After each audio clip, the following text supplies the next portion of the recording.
L-eks deputat Prim Ministru u s-sabeq bencher laburista Chris Fearn qed jibża għal ħajtu u ħajjet il-familja tiegħu. Fl-aħħar nett, Mr. Speaker, nitolbok tuħu l-passi li dillek li huma xierqa biex familti u jien niġu mħarsa mill-periklu.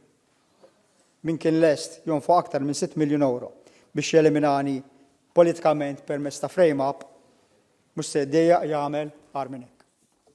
Din hija s-sitwazzjoni li preżentament pajjiżna jinsab fiha wara illi grazzi għall-investigazzjonijiet tal-Media Indipendenti Internazzjonali l-OCCRP ħareġ fid-der illi Stewart Healthcare, il-kumpanija li l-Gvern Laburista fdala l-konċessjoni tal-isptarijiet f'idejha u il-kumpanija li l-istess Fearn iddeskriva l-ftehim magħha bħala The Right Deal, allegatament ħolqot konġura ta' stejjer b'mod vendikattiv fil-konfront tiegħu u tat-tim ta' madwaru.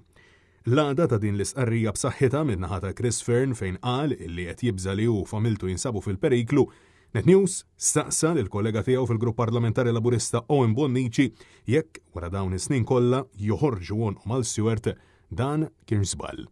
Allegatament ukoll dan l-attakk ġie minn kumpanija illi l-Gvern Laburista kemm il-darba kien ħareġ onqu għaliha, ġewwa ta' Stewart Healthcare. X'inhu huma l-kummenti tiegħek in hindsight issa? Taħseb illi l-Gvern għamel żball? Il-kwestjoni il-terminu ħareġ u dik xi ħaġa li tgħidha inti.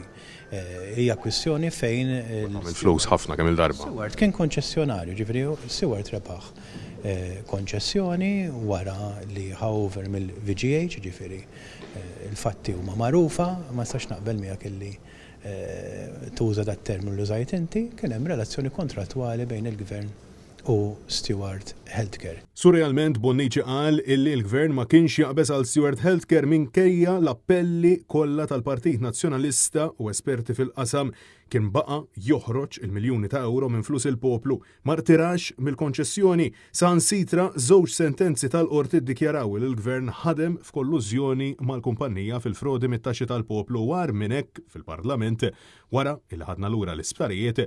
Il-Gvern ta' qabela kien faħħar ix-xogħol illi wettqu ta' Stewart.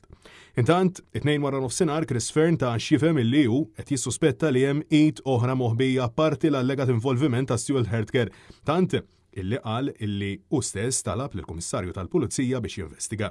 Tlabt illi jiġi investigat kemm is-sors li diġà hemm indikazzjoni ċara min hu kif ukoll jekk hemmx xi id oħra moħbija. Aktar kmieni f'kummenti li tal it-Times of Malta quddiem il-qorti Fearn ma ċaħadx l-involviment ta' xi uffiċjali għolja minn żmien l-amministrazzjoni ta' Joseph Muscat u stqarr illi wara dawn l-episodji għadu ma tkellimx la ma' Muscat u lanqas ma' lit il-leminija tiegħu Keith Schembri. But do you exclude that anyone, that top officials from Muscat's government were aware of this or even behind it? Jena la jien inkludu l-qas ma jien neskludi l-ħadd, qed nippreżenta l-evidenza li għandi fil-qorti, il-ġudizzju tagħmlu l-qorti. And have you, since the revelation has come out last week, have you been in touch with Dr. Muscat or Keith Schembri about this?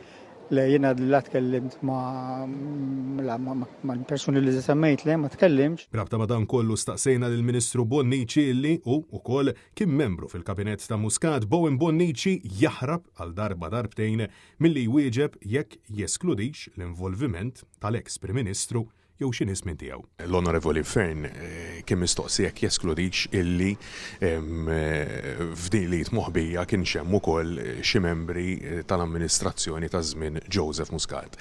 Inti qatt rajt xi ħaġa tista' teskludi dan jew le? Inti tistaqsini fuq il-kieku forsi, għana maħniex fil-politika biex nitkellmu fuq il-kieku u l-forsi. Jiena naf li l-Dr. Muscat saqsewh b'mod dirett membri oħrajn tal-medja u ċaħat b'mod komplet. Ma eskludix fil-kummenti mal-Media Indipendenti. Mr. Fearn tkellem u tal-kummenti tiegħu u naġenat is-sapport sieħ tiegħi lilu u talab ukoll il-protezzjoni tas-sedja u naqbel ma' dak il-pass. Jiġifieri naħseb illi bħala pajjiż għandna nkunu niġbdu ħabel wieħed meta jiġu dawn l-affarijiet li jkollu kumpanija li skont rapport internazzjonali investit il-flus biex tattakka politikament il xi ħadd jew tipprova tiddistruġġi l-karriera politika ta' xi ħadd, dik xi ħaġa li assolutament ma nistgħux nittolleraw. Francesco Catania, NetNews.